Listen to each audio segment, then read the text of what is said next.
আজ আর কবিতা হবে না।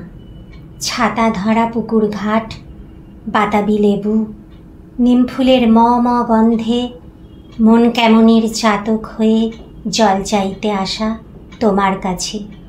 দেবে তো? আজ আর কবিতা হবে না।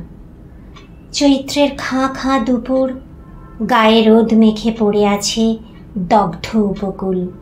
আমের মুকুলের ঘ্রাণ মেখে এসো, বাতাস বয় মন ভবনের। কানের লতি ছুঁয়ে তপ্ত নিঃশ্বাস, ভেজা রংকূপ, আর আঙুলে আঙুল রেখে ছক কেটে এক অতীত দুপুরের কাটাকুটি খেলা। না, আজ আর কবিতা হবে না।